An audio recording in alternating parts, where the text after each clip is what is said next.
Painted application ધોરણ 6 થી 12ના વિદ્યાર્થીઓ માટે અપડેટ થઈ ચૂકી છે. આ એપ્લિકેશનમાં શું છે? બધા જ વિષયના વિડીયોઝ છે. ગુજરાતની બેસ્ટ ફેકલ્ટી દ્વારા લાઈવ લેક્ચર્સ છે. આઈએમપી પ્રશ્ન છે, ટેસ્ટ સિરીઝ છે અને ગુજરાતના તમામ વિદ્યાર્થીઓ સાથે તમે તમારી કમ્પેરિઝન કરી શકો છો. ગેમિફિકેશન છે અને બીજું ઘણું બધું. તો તમે એપ્લિકેશન ડાઉનલોડ ન કરી હોય તો ડિસ્ક્રિપ્શનમાં લિંક આપી છે. હમણાં જ પ્લે સ્ટોર ઉપર જાઓ અને એપ્લિકેશન ડાઉનલોડ કરો.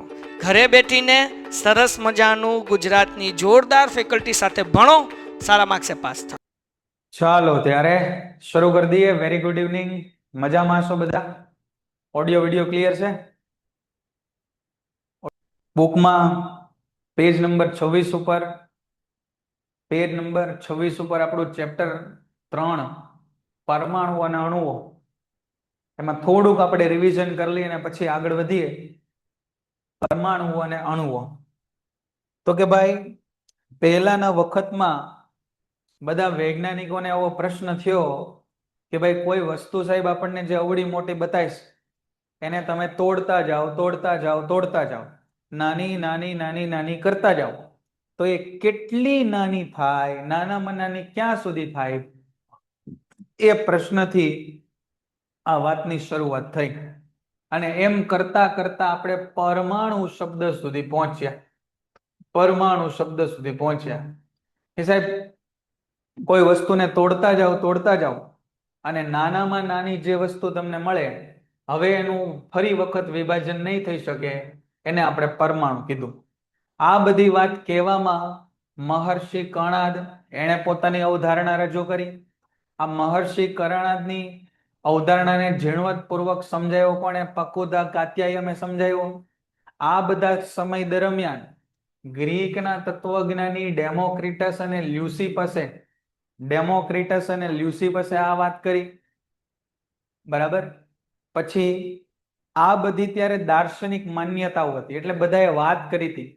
પણ વિજ્ઞાન વાતોને માને નહીં. વિજ્ઞાન માને ખાલી પ્રયોગોને. વિજ્ઞાન માને ખાલી તમે જે વાત સાબિત કરો એને માને, દેખાય એને માને, બાકી વિજ્ઞાન માને નહીં. તો વિજ્ઞાનને જોઈએ પ્રયોગો. એ પ્રયોગો ભાઈ શરૂ થયા 18મી સદીની અંદર, અને એમાં મુખ્યત્વે ફાળો આપ્યો લેવોઇઝરે અને પ્રાઉસ્ટે. લેવોઇઝરે છે એ રાસાયણિક સંયોગીકરણના બે મહત્વના નિયમો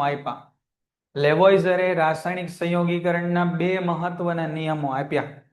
એ બે મહત્વના નિયમોમાં પહેલો નિયમ આપણે વાત કરી, દળ સંચયનો નિયમ. દળ સંચયનો નિયમ એ એટલો સિમ્પલ છે કે સાહેબ આપણે 10 ગ્રામ એ વસ્તુ લઈએ, 10 ગ્રામ બી વસ્તુ લઈએ, અને એ અને બી ભેગા કરવાથી જો સી વસ્તુ બનતી હોય ને, તો આ સી વસ્તુ સાહેબ 20 ગ્રામ જ હશે. એમાં કાંઈ વધારો કે ઘટાડો થાય નહીં. આને દળ સંચયનો નિયમ કહેવાય. એ એટલું સરળ છે. એની વાત આપણે કાલે છે કરી હતી. બરાબર. એની સાથે સાથે એક ટેક્સ્ટબુકનો ઇન્ડેક્સનો એક પ્રશ્ન આપણે કાલે સમજ્યા હતા. જો આ સમજ્યા હતા. હવે આવું બધું લખતા છે ને, આ Na2CO3 ને CH3COOH, એ આપણે આ જ ચેપ્ટરમાં આગળ છે એ શીખવાનું છે. બરાબર. અહીંયા સુધીની આપણને ખબર પડી ગઈ. આજે આપણે બીજો નિયમ જોવો છે. આ પહેલા નિયમમાં આઈ હોપ કોઈને કઈ કન્ફ્યુઝન નથી. બીજો નિયમ આપણે શરૂ કરી દઈએ. યસ લખી નાખો એટલે બીજો નિયમ આપણે શરૂ કરી દઈએ. સરસ. ચાલો, તમારી ટેક્સ્ટબુકમાં પેજ નંબર 27 ઉપર આવી જજો. બીજો નિયમ, નિશ્ચિત પ્રમાણનો નિયમ, લો ઓફ કોન્સ્ટન્ટ પ્રપોર્શન. નિશ્ચિત પ્રમાણનો નિયમ એટલે લો ઓફ કોન્સ્ટન્ટ પ્રપોર્શન. નિશ્ચિત પ્રમાણનો નિયમ કોને કહેવાય? જોજો, એક મજાનું એક ઉદાહરણ લઈએ આપણે. તમે ચેઇન એવો શબ્દ સાંભળ્યો છે? Chain restaurant. ચેઇન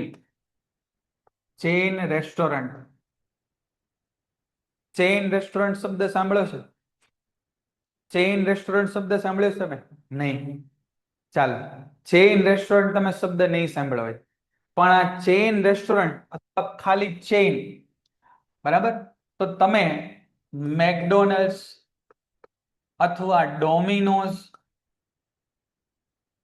આ શબ્દ તો સાંભળ્યા છે ને, મેકડોનલ્ડ્સ અથવા ડોમિનો આ શબ્દ સાંભળ્યા છે? સાંભળ્યા છે? જો આ બધાય સાંભળ્યા. તો આવા બધા જે ફૂડ આઉટલેટ હોય એને ચેઇન કહેવાય, ચેઇન. બરાબર? આપણે માનો કે તમારું કોઈ ફેવરિટ રેસ્ટોરન્ટ હોય, એ તમારા શહેરમાં એક જ હોય, એ એક ભાઈ ચલાવતો હોય. બરાબર? પણ આ ડોમિનોઝ છે કે મેકડોનલ્ડ છે, એવા તમને ઘણા બધા શહેરોમાં જોવા મળે, તો એને ચેઇન રેસ્ટોરન્ટ કહેવાય. સમજજો, મારી વાત ધ્યાનથી સમજજો. તમે કોઈ લોકલ લારી ગલ્લામાં ખાવા જતા હોય તો એવું બની શકે કે ક્યારેક તમારો તમને સ્વાદ છે એ વધુ આવશે, ક્યારેક સ્વાદ છે એ ઓછો આવશે. પણ આ ડોમિનોઝ અને મેકડોનલ્ડ્સમાં તમે જોશો તો બધી રેસીપી સેમ રહે, લગભગ એનો ટેસ્ટ એ સેમ આવે. આવું તમે અનુભવ કર્યો છે? આ અનુભવ તમે કર્યો હશે કે આવી જે ચેઇન ફ્રેન્ચાઇઝી છે એની અંદર છે એ તમને આ સ્વાદ તમને મોટા ભાગે સરખો જોવા મળતો હશે. એનું શું કારણ છે? તો કે એનું કારણ છે સાહેબ નિશ્ચિત પ્રમાણનો નિયમ. નિશ્ચિત પ્રમાણનો નિયમ. એની રેસીપી હોય ને ભાઈ, એની રેસીપી સ્ટાન્ડર્ડ હોય. એણે કીધું કે ભાઈ 10 ગ્રામ મરચું લેવાનું એટલે 10 ગ્રામ મરચું જ તે, આપણા ઘરની જેમ નહીં કે ચપટી ભરીને નાખ્યું કે આ છે ચમચી ભરીને નાખ્યું, એવું નહીં થાય. ઓડિયો વિડિયો છે એ ક્લિયર છે, બરાબર છે? 10 ગ્રામ એટલે 10 જ ગ્રામ. અને એ મરચું પાછું એવરેસ્ટનું એટલે એવરેસ્ટનું જ તે સાહેબ, બીજું એક કઈ મરચું નહીં. એની અંદર 5 ગ્રામ મીઠું એટલે 5 ગ્રામ મીઠું જ તે, અને એ મીઠું પાછું સાહેબ ટાટાનું એટલે ટાટાનું જ તે, બીજું એક કઈ નહીં. તો આવી સ્ટાન્ડર્ડ રેસીપી રાખે ત્યારે જઈને દરેક શહેરના દરેક રેસ્ટોરન્ટમાં ટેસ્ટ છે સરખો આવે. આઈ હોપ તમે આ વસ્તુ છે એ સમજતા છો. આ વસ્તુ તમે સમજતા છો. આને કહેવાય નિશ્ચિત પ્રમાણનો નિયમ. નિશ્ચિત પ્રમાણનો નિયમ એટલે સાહેબ સરખી વસ્તુને તમે સરખા પ્રમાણમાં ઉમેરો એટલે એક જેવી જ વસ્તુ બને, બીજી અલગ વસ્તુ કાંઈ બને નહીં. તમે જ્યારે સરખી વસ્તુને સરખા પ્રમાણમાં ભેગી કરો ત્યારે એનો જે નવું બનવાનું છે એ વસ્તુ સરખી જ બનશે. બસ એને નિશ્ચિત પ્રમાણનો નિયમ કહેવાય. તમે એવું સમજો કે સાહેબ સોડિયમ ક્લોરાઇડ છે ને, સોડિયમ ક્લોરાઇડ, એમાં સોડિયમનો એક આયન હોય અને ક્લોરીનનો એક આયન હોય. એટલે તમે ગમે ત્યાં દુનિયામાં ગમે ત્યાં મીઠું પકાવો ને, આ મીઠાનો સ્વાદ છે એ પ્રમાણે જ આવે, કારણ કે સોડિયમ ક્લોરાઇડ છે એ કોન્સ્ટન્ટ છે બધે. એના ગુણધર્મો તમને સરખા જોવા મળશે. 2 હાઇડ્રોજન અને 1 ઓક્સિજન જોડાય એટલે H2O બને. તો તમે ગમે ત્યાં દુનિયામાં છે પાણી લઈ લેશો તો તમને પાણીના ગુણધર્મો સરખા જ તે જોવા મળશે. બોલ, સમજાઈ ગયું? બસ આને કહેવાય નિશ્ચિત પ્રમાણનો નિયમ. વાંચો. લેવોઇઝરની સાથે સાથે અનેક વૈજ્ઞાનિકોએ નોંધ્યું કે જ્યારે સંયોજનો 2 કે તેનાથી વધુ તત્વોમાંથી બને, આવું દરેક સંયોજન સમાન પ્રમાણમાં સમાન તત્વો ધરાવે છે. તત્વો કોને કહેવાય અને સંયોજન કોને કહેવાય એની વાત આપણે ગઈકાલે કરી હતી.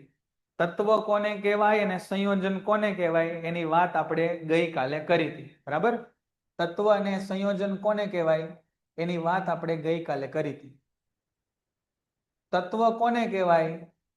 તો કે સાહેબ સોડિયમ, ક્લોરીન, હાઇડ્રોજન, હિલિયમ, આ બધાને તત્વો કહેવાય.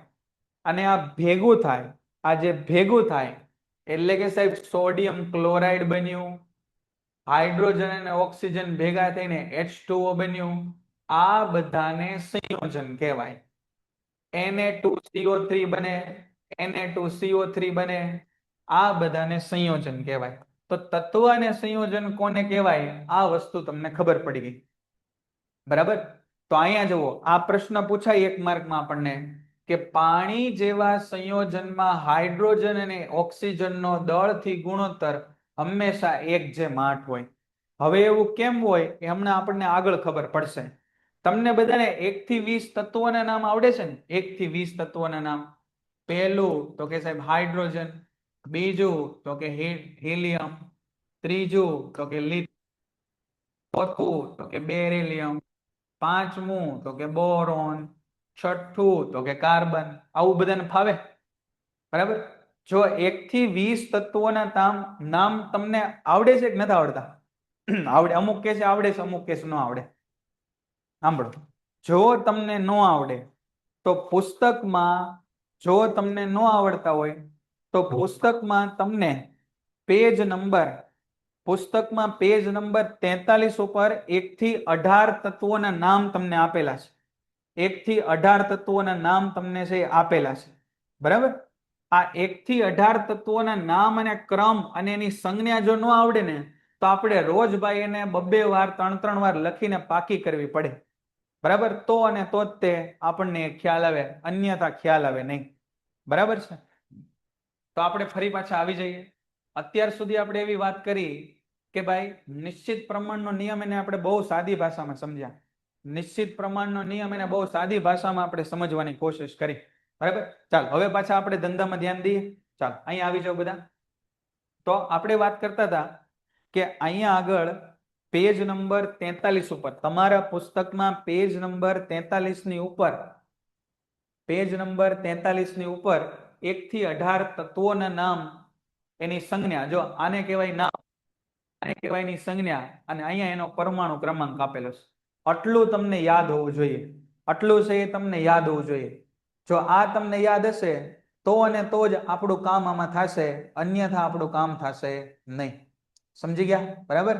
ચાલો હવે આગળ વધીએ. જોજો, હવે એક આવે પરમાણુ દળ આવે. જો અહીંયા પરમાણુ દળ નહીં લખ્યું હોય પણ હું તમને કહી દઉં કે એક પરમાણુ દળ આવે. પરમાણુ દળ છે ને, પરમાણુ દળ સાંભળજો કાન ખોલીને, એ લગભગ એનો પરમાણુ ક્રમાંક હોય ને એની કરતા ડબલ હોય. પણ હાઇડ્રોજન અપવાદ છે. હાઇડ્રોજન નું પરમાણુ દળ 1 હોય, હિલિયમ નું પરમાણુ દળ 4 હોય, લિથિયમ નું 6 હોય, બેરિલિયમ નું 8 હોય, બોરોન નું 10 હોય, કાર્બન નું 12 હોય. હાઇડ્રોજન છે ને એ અપવાદ છે. એનું પરમાણુ દળ છે ને 1 જ હોય. એવું શા માટે આપણે પછી સમજશું. પણ અત્યારે તમે જુઓ કે આ 2 તો 4, 3 તો 6, 4 તો 8, 5 તો 10 અને 6 તો 12 આવી રીતે હોય. તો તમે સમજો કે પાણીની અંદર છે હાઇડ્રોજન અને ઓક્સિજન કેટલો હોય? તો સર પાણીની અંદર છે ને હાઇડ્રોજન 2 હોય અને ઓક્સિજન H હોય. તો કોઈ તમને પૂછે કે પાણીનું પરમાણુ દળ કેટલું થાય? 6 C કાર્બન, 7 N નાઇટ્રોજન અને 8 ઓક્સિજન. તો આ 7 દુ 14 અને 8 દુ છે એ 16 થાય. 8 દુ 16 થાય. તો આ હાઇડ્રોજન કેટલા? 2. તો 2 હાઇડ્રોજન અને 1 હાઇડ્રોજન નો પરમાણુ દળ છે 1 થાય. અને ઓક્સિજન કેટલા? જુઓ તમે, ઓક્સિજન કેટલા? તો કે 1 ઓક્સિજન. અને 1 ઓક્સિજન નું પરમાણુ નું દળ કેટલું થાય? 1 ઓક્સિજન નું પરમાણુ નું દળ કેટલું થાય ભાઈ? તો કે 1 ઓક્સિજન નું સાહેબ પરમાણુ નું દળ છે એ અહીંયા લખ્યું છે 16 થાય. 16 થાય. તો કોઈ તમને પૂછે કે પાણીનું આણ્વીય દળ કેટલું થાય? તો પાણીનું આણ્વીય દળ 16 ને 2 18 યુનિફાઈડ માસ થાય. એનો એકમ છે યુનિફાઈડ માસ છે. એનો એકમ છે યુનિફાઈડ માસ છે. બરાબર. ચાલ, આ સમજાઈ ગયું? બધાને ખ્યાલ આવી ગયો? અહીં સુધી ખબર પડી? ફરી વાર આપણે એક ઉદાહરણ લીધું હતું. એક ઉદાહરણ આપણે લીધું. ચાલ, એક ઉદાહરણ આપણે લીધું. અહીં એક પેજ એડ કરી દઈએ. જોજો અહીંયા કે પાણી છે એમાં સાહેબ 2 હાઇડ્રોજન અને 1 ઓક્સિજન છે. હાઇડ્રોજન હોય ને, હાઇડ્રોજન, એનો પરમાણુ ક્રમાંક 1 થાય. પરમાણુ ક્રમાંક 1 થાય. અને એનો પરમાણ્વીય દળ એ પણ 1 થાય. ઓક્સિજન નો પરમાણુ ક્રમાંક 8 થાય. 8. અને એનો પરમાણુ દળ એ 16 થાય. પરમાણુ દળ છે એ 16 થાય. તો અહીંયા આગળ 2 હાઇડ્રોજન એટલે 2 હાઇડ્રોજન એટલે 2 લખ્યા. 1 હાઇડ્રોજન નું દળ 1 છે તો 1 લખ્યો. અહીંયા સમજો, અહીંયા ધ્યાન આપો પહેલા. અને ઓક્સિજન છે એનું પરમાણુ દળ 16 થાય. સૌથી પહેલા તમારે આ યાદ રાખવું પડશે. આ યાદ રહેશે પછી જ બધું થશે, એના સિવાય થશે નહીં. બરાબર? તો તમે જુઓ, હાઇડ્રોજનનો પરમાણુ ક્રમાંક 1 અને એનું પરમાણ્વીય દળ એ કેટલું થાય? 1 થાય. ઓક્સિજનનો પરમાણુ ક્રમાંક 8 અને એનું પરમાણ્વીય દળ 16 થાય. તો હું વાત કરું છું H2O ની. તો H2O માં કેટલા હાઇડ્રોજન છે? 2. તો અહીંયા મેં લખ્યા 2. હાઇડ્રોજનનો પરમાણુ ક્રમાંક કેટલો? 1. તો અહીંયા લખ્યું 1. આ ઓક્સિજનનો પરમાણુ દળ કેટલો?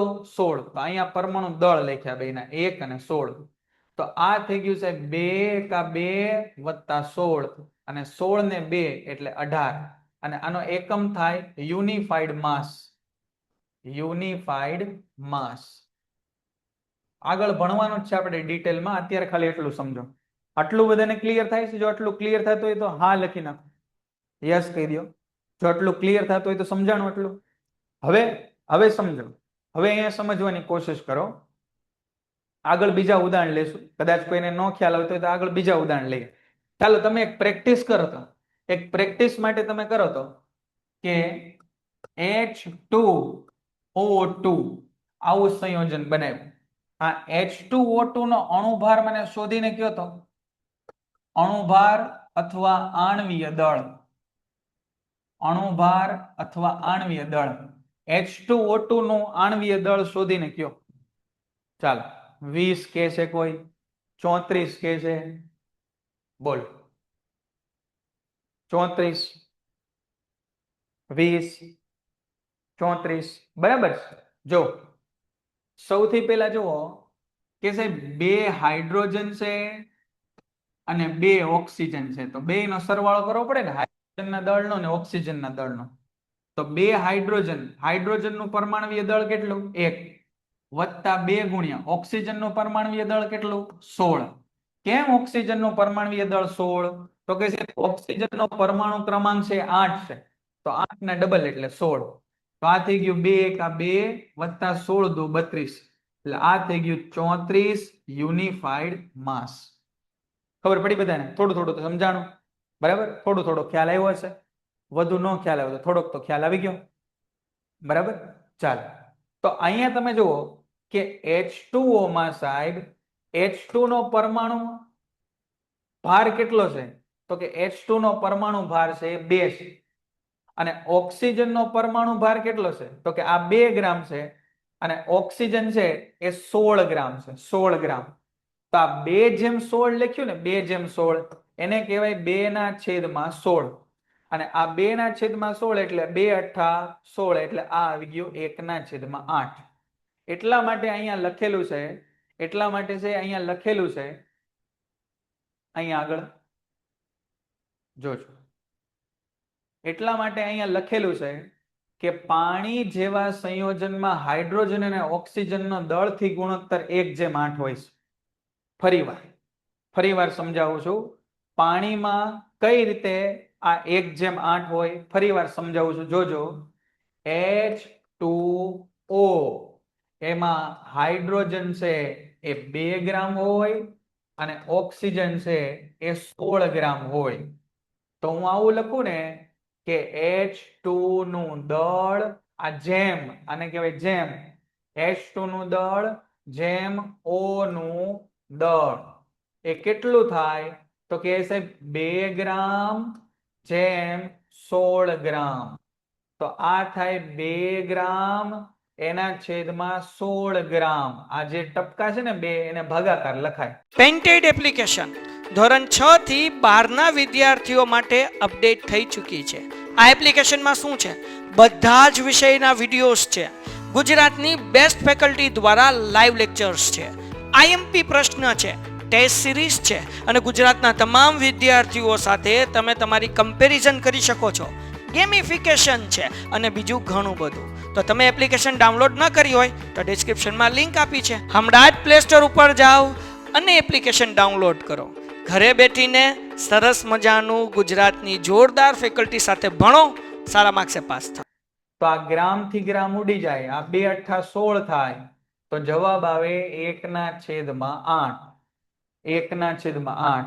તો બોલો આ વાક્ય બધાને સમજાઈ ગયું હવે કે પાણી જેવા સંયોજનમાં હાઇડ્રોજન અને ઓક્સિજનનો ગુણોત્તર 1:8 થાય એ વાક્ય બધાને સમજાય છે? આ કે ના કરો એટલે આગળ વધી જાય આપણે. આ કે ના કયો એટલે આપણે આગળ વધી જઈએ. સરસ. યાત્રીબેન, તુષારભાઈ, સરસ, ચાલો. ઓકે. દિયાબેન, સરસ. હેતવીબેન, યુવરાજભાઈ, સરસ, ચાલો. આટલું ખબર પડી ગઈ? ચાલો બીજું તમને કહું, જો અહીંયાથી નોંધી લ્યો તો જો આ 7 એટલે 14. ચાલો તમે મને એક ઉદાહરણ જાતે કહેજો, મને તમે આટલી વસ્તુ કહેજો. જોજો અહીંયા નોટ પેન લઈને બેસજો. આમને કથાની જેમ સાંભળ્યા ન રાખતા, નકર તંબુરો કઈ આવડશે નહીં તમને. આ એક સંયોજન છે, એને કહેવાય NH3. આ NH3 એટલે થાય એમોનિયા. એમોનિયા. મને તમે બે વસ્તુ શોધીને કહો. એક તો મને એમોનિયાનો અણુભાર એટલે કે આણ્વીય દળ શોધીને કહો કે એમોનિયાનું આણ્વીય દળ કેટલું થાય, અને બીજું એમાં નાઇટ્રોજન અને હાઇડ્રોજનના દળનો ગુણોત્તર કયો. નાઇટ્રોજન અને હાઇડ્રોજનના દળનો ગુણોત્તર કયો. આ NH3 એટલે એમોનિયા થાય, કેમ જેમ H2O છે એવી રીતે NH3 એટલે એમોનિયા થાય. એનો તમે મને સૌથી પહેલા અણુભાર કહી દો, એને અણુભાર કહી દો, અને પછી છે એ તમે મને એનો દળનો ગુણોત્તર કહી દો. દળનો ગુણોત્તર કહી દો. ચાલો અણુભાર કેટલો થાય છે? એમોનિયાનો અણુભાર 42 લખે છે બધા, 42. નાઇટ્રોજન સાહેબ એનો પરમાણુ ક્રમાંક 7, બરાબર, 7 N નાઇટ્રોજન. તો નાઇટ્રોજન એનો અણુભાર થાય અથવા આણ્વીય દળ થાય 14. આણ્વીય દળ છે 14 થાય. અને હાઇડ્રોજન છે એનું આણ્વીય દળ ડબલ નો થાય, એનું આણ્વીય દળ છે ને એ 1 જ થાય, બરાબર. તો કેટલા નાઇટ્રોજન છે સાહેબ? અને આમ લખાય કે એમોનિયા એટલે NH3 થાય. એમોનિયા એટલે NH3 થાય. આ NH3 એનું આણ્વીય દળ આપણે શોધવાનું છે. NH3 એનું આણ્વીય દળ આપણે શોધવું છે, બરાબર.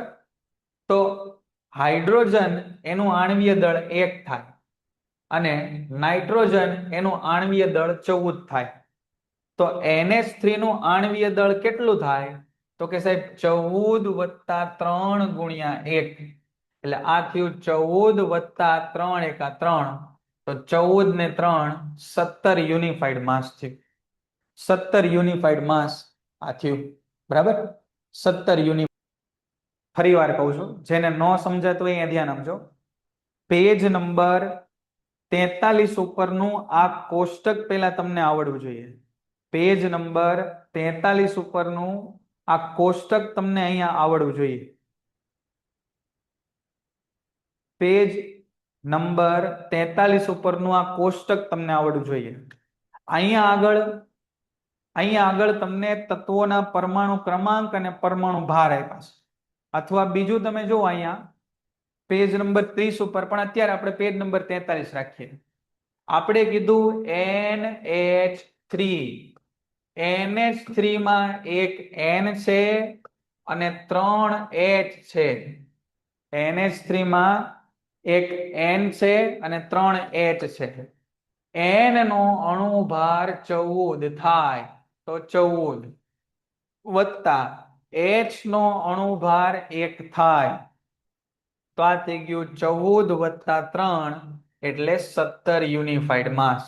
આપણે ઘણી બધી હજી આની પ્રેક્ટિસ કરવાની છે, એટલે તમને છે વધારે ખ્યાલ આવશે. તો અહીંયા સુધી તમને ખ્યાલ આવી ગયો હશે, બરાબર. હવે આપણે દળનો ગુણોત્તર જોવો છે. હવે આપણે છે એ દળનો ગુણોત્તર જોવો છે. તો આ દળનો ગુણોત્તર આપણે કઈ રીતે જોઈ શકીએ? તો કે જુઓ સાહેબ, આ નાઇટ્રોજનના છેદમાં હાઇડ્રોજન લખો.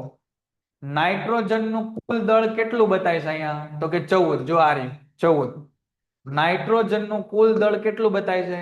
તો કે 14 બતાવે છે. તો અહીંયા લખી નાખીએ 14 ભાગ્યા હાઇડ્રોજનનું કુલ દળ અહીંયા કેટલું બતાવે છે? 3. તો એનો મતલબ એવો થયો કે નાઇટ્રોજન અને હાઇડ્રોજનના દળનો ગુણોત્તર 14:3 થાય. 14:3 થાય. તો હવે તમે જુઓ કે પુસ્તકનું આ વાક્ય હવે તમને ખ્યાલ આવતો હશે કે એમોનિયામાં નાઇટ્રોજન અને હાઇડ્રોજનનો દળથી ગુણોત્તર હંમેશા 14:3 હોય. હંમેશા 14 અહીં સુધી બધાને ક્લિયર હશે. આ 14:3 હોય. બરાબર. ભલે તે સ્ત્રોત ગમે તે હોય કે તે ગમે તે પદ્ધતિથી મેળવાયેલું હોય. તો ટૂંકમાં આપણને અહીંયા સુધી શું કહેવા માંગે છે? અહીંયા સુધી આપણને શું કહેવા માંગે છે કે તમે NH3 બનાવો, તમે H2O બનાવો, તમે CO2 બનાવો, કોઈ પણ વસ્તુ તમે બનાવો તો આ વસ્તુની અંદર હંમેશા દળનો ગુણોત્તર નિશ્ચિત હોય, ફિક્સ્ડ હોય. દળનો ગુણોત્તર છે એ નિશ્ચિત હોય, ફિક્સ્ડ હોય. હંમેશા દળનો ગુણોત્તર કેવો હોય? નિશ્ચિત હોય. બસ આને જ આપણે નિશ્ચિત પ્રમાણનો નિયમ એવું નામ આપ્યું. આને જ આપણે છે નિશ્ચિત પ્રમાણનો નિયમ એવું નામ આપ્યું. બોલો, અહીંયા સુધી છે એ બધાને ક્લિયર થાય છે? અહીંયા સુધી છે એ બધાને ક્લિયર થાય છે? હા કે ના કહેજો. અહીં સુધીનો થોડો ખ્યાલ આવે છે બધાને? કાંઈ વાંધો નહીં. સરસ, ચાલો, આટલો બધાને ખ્યાલ આવી ગયો. બરાબર. આ ખ્યાલ આવી ગયો બધાને. ચાલો, તો એક કામ કરો તો તમે છેલ્લું એક ઉદાહરણ આપણે જોઈએ. આ CO2 છે ને, CO2, બરાબર. આ CO2 છે ને એની બે વસ્તુ તમે શોધી કાઢો. એનો તમે અણુભાર શોધી કાઢો અને કાર્બન અને ઓક્સિજન એનો દળનો ગુણોત્તર શોધી કાઢો. કાર્બન અને ઓક્સિજન એનો દળથી ગુણોત્તર શોધી કાઢો. કાર્બન ડાયોક્સાઇડ એનો અણુભાર અથવા એનું આણ્વીય દળ શોધી કાઢો. આણ્વીય દળ શોધી કાઢો કાર્બન ડાયોક્સાઇડનું, અને કાર્બન અને ઓક્સિજનનો અણુભાર શોધી કાઢો. કાર્બન અને ઓક્સિજન એનો અણુભાર શોધી કાઢો. કાર્બન ડાયોક્સાઇડની અંદર એક કાર્બન છે અને બે ઓક્સિજન છે. કાર્બનનો પરમાણુ ક્રમાંક થાય 6 એટલે એનો પરમાણુ ભાર થાય 12 વત્તા 2 ગુણ્યા ઓક્સિજનનો પરમાણુ ક્રમાંક 8 અને પરમાણુ ભાર 16, અહીંયા 16 આવે. તો આ થઈ ગયું 12 વત્તા 16 દુ 32. તો આ થયું 2 ને 2 4 અને 3 ને 1 4, એટલે 44 યુનિફાઈડ માસ આવે છે. 44 યુનિફાઈડ માસ આવે છે. આ સમજાય છે? 44 યુનિફાઈડ માસ ખ્યાલ આવે છે બધાને? 44 યુનિફાઈડ માસ આવે છે? સમજાય છે? અને કાર્બન અને ઓક્સિજનનો દળથી ગુણોત્તર કયો તો? કાર્બન અને ઓક્સિજનનો દળથી ગુણોત્તર કેટલો થાય? કાર્બન અને ઓક્સિજનનો દળથી ગુણોત્તર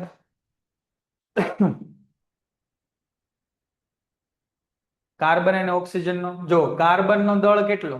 12, એના છેદમાં ઓક્સિજનનું કુલ દળ કેટલું? 16 દુ 32. તો અહીંયા કરો 4 તેરી 12 અને 8 ચોક 32. તો કેટલો ગુણોત્તર આવ્યો? દળથી ગુણોત્તર 3:8 આવ્યો. બરાબર. તો અહીંયા સુધી તમને ખ્યાલ આવી ગયો હશે. અહીં સુધી બધાને સમજાણું હોય તો યસ કરી દો. તો આટલું કામ આપણે આજે રાખીએ. બરાબર. તો ઘરકામમાં પેજ નંબર 27 ઉપર જે નિશ્ચિત પ્રમાણનો નિયમ આપેલો છે, આ નિશ્ચિત પ્રમાણનો નિયમ અને આ ડાલ્ટન, આ પેજ નંબર 27 ટૂંકમાં તમારે એક વખત શાંતિથી વાંચીને સમજવાનું છે. ઘરકામમાં તમે શું કરશો તો કે પેજ નંબર 27 એકવાર શાંતિથી વાંચી અને સમજવાનું છે. ત્યાંથી પછી આગળ આપણે કામ છે કરશું. ખ્યાલ આવશે બધાને? ચાલો, સરસ. બધાને સમજાણું હશે, ખ્યાલ આવી ગયો હશે. તો આટલું કામ આપણે આજે રાખીએ. ફરી પાછા આવતીકાલે મળશું ત્યારે અહીંયાથી આગળ વાત કરશું. તો આજે આ વાક્ય વાંચી લો. રાસાયણિક પદાર્થમાં તત્વો હંમેશા નિશ્ચિત દળથી નિશ્ચિત પ્રમાણમાં હાજર હોય. આ એનું વિધાન છે. આ વસ્તુ આપણે સમજ્યા. Okay, thank you very much. Painted Painless Learning.